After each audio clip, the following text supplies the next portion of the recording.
Olá, vamos falar sobre Espiritismo? Sou Débora Rabelo, aqui dos Amigos de Nosso Lar, trazendo neste momento a continuidade do nosso estudo da obra O Livro dos Espíritos. Linha a linha, parte a parte, estudando passo a passo esta linda obra desde sua introdução. Iniciaremos neste momento o capítulo 6, A Vida no Mundo Espiritual, que é composto pelos tópicos Espíritos Errantes, Mundos Transitórios, Percepções, Sensações e Sofrimentos dos Espíritos, Ensaio teórico sobre a sensação dos espíritos, escolha das provas, relacionamento entre os espíritos após a morte, relações de simpatia e de antipatia entre os espíritos, metades eternas, lembrança da existência num corpo físico e comemoração do Dia dos Mortos, funerais. Se você não assistiu os vídeos anteriores, convido a estar acessando aqui a playlist O Livro dos Espíritos e estar buscando este estudo aqui conosco. Vamos lá então ao tópico Espíritos Errantes. Vamos lá. Observações. Erraticidade. É o período que o espírito permanece no mundo espiritual, é o intervalo entre uma e outra encarnação. Errante. É o nome dado ao espírito que, depois de deixar a Terra, retorna ao mundo espiritual e lá aguarda por uma nova encarnação. Os espíritos evoluídos que não precisam mais reencarnar na Terra não são considerados espíritos errantes. Ver pergunta 226. E vamos ver depois.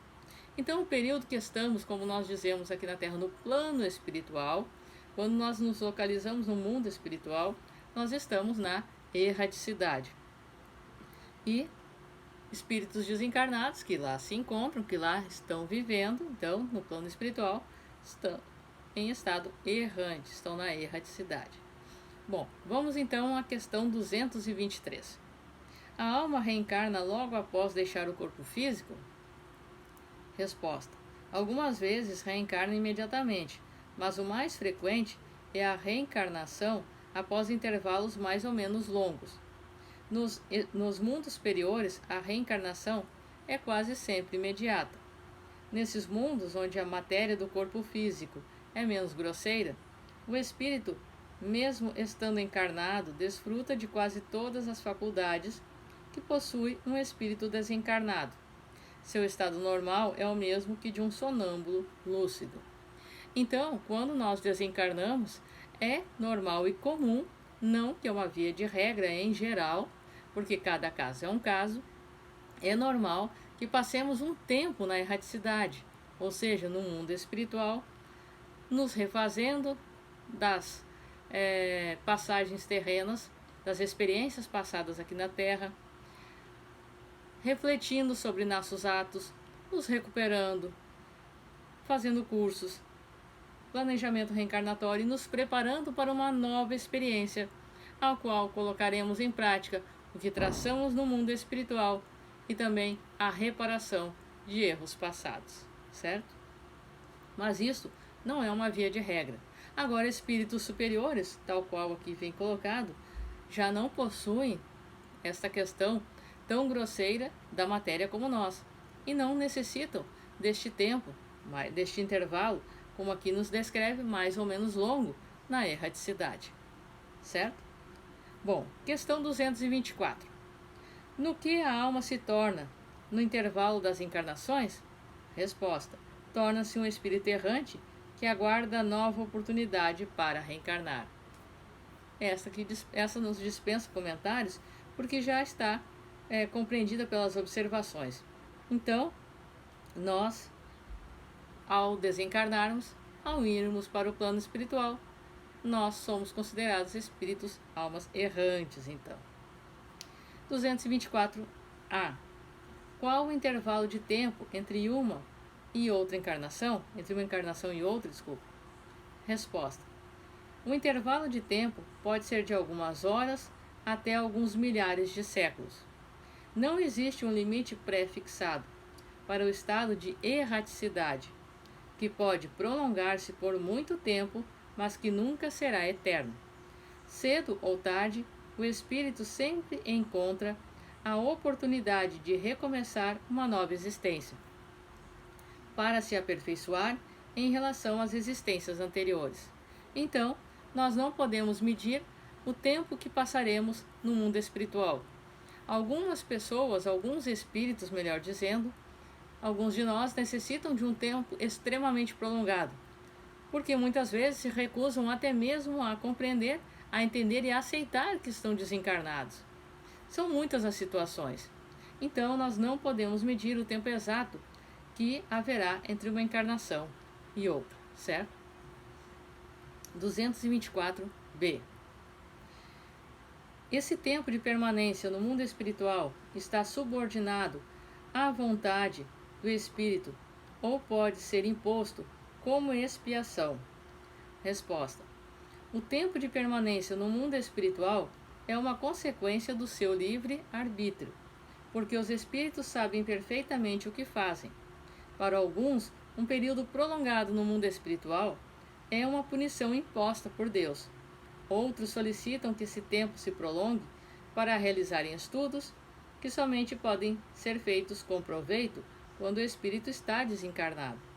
Ver perguntas 256, 615, 963 e seguintes, que veremos posteriormente. Então, o tempo de permanência varia de acordo com a questão reencarnatória, com os atos e efeitos durante a trajetória terrena de cada um de nós, com a necessidade que temos quando estamos no mundo espiritual, nossas missões pessoais, coletivas. Tudo é determinado com o nosso trajeto, nossas atitudes, intenções e atos e o nosso planejamento reencarnatório. Que finalidade isso terá?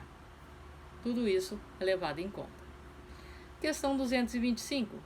A erraticidade é um sinal de inferioridade dos espíritos? Resposta: não. Porque existem espíritos de todos os graus no mundo espiritual. Já dissemos que a encarnação é um estado transitório. O estado normal do espírito é quando ele está desencarnado, livre do corpo físico. Então, estar na erraticidade, estar no mundo espiritual, não é nada de anormal, vamos dizer assim, ao espírito, porque lá estamos na nossa verdadeira pátria, certo? 226. Pode-se entender que todos os espíritos que estão desencarnados são errantes? Resposta: não. São errantes aqueles que ainda precisam reencarnar. Os espíritos puros que já atingiram a perfeição não são errantes, seu estado é definitivo. Comentário de Kardec. Os espíritos permanecem a diferentes graus, de acordo com suas qualidades. Ainda que desenvolvam essas qualidades, eles vão se purificando, assim podemos classificá-los em espíritos encarnados, são aqueles que possuem um corpo físico. Espíritos errantes pertencem a esse grupo aqueles que já abandonaram o corpo físico e vivem no mundo espiritual, enquanto aguardam uma encarnação para continuarem o seu aperfeiçoamento. Espíritos puros e perfeitos são aqueles que não precisam mais reencarnar. Então, espíritos encarnados somos nós, como dizemos aqui na Terra, alguns e aqueles que não acreditam, aqueles que estão vivos. Enquanto estamos aqui no corpo físico, somos espíritos encarnados. Espíritos errantes, aqueles que já se despojaram deste corpo físico e estão apenas ali com seu espírito e perispírito. E espíritos puros e perfeitos, aqueles que não têm mais a necessidade da reencarnação, aliás, da encarnação ou reencarnação.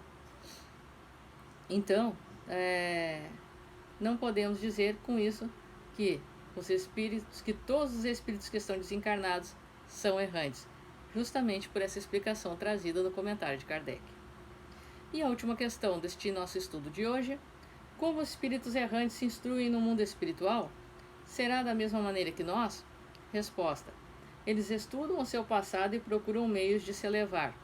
Observam o que ocorre nos lugares por onde passam, ouvem as palestras e conferências dos homens mais esclarecidos e os conselhos dos espíritos mais elevados, que eles, participando de todas as atividades, eles adquirem conhecimento e são inspirados por ideias que não tinham antes. Então, assim como nós pedimos o auxílio dos bons espíritos para nos inspirarem num estudo, numa palestra, num programa, num estudo, nas nossas atividades diárias, nos nossos trabalhos, no que vamos falar, em todas as atividades do dia a dia, eles também pedem o auxílio de outros que possam auxiliá-los. Vem ter conosco, porque aprendemos uns com os outros constantemente. E esta troca de ideias, esta troca de estudo é o que fortalece e nos une o nosso mundo ao mundo espiritual. Nosso mundo terreno, material, ao mundo espiritual. Estamos em constante envolvimento um com o outro, certo? Então este foi nosso estudo de hoje. No próximo vídeo vamos estudar das questões 228 a 233, finalizando então esta primeira parte do estudo aqui, que fala sobre os espíritos errantes. Sou Débora Rabelo, um forte abraço para você, que os bons espíritos nos guiem, Jesus nos abençoe. Até a próxima.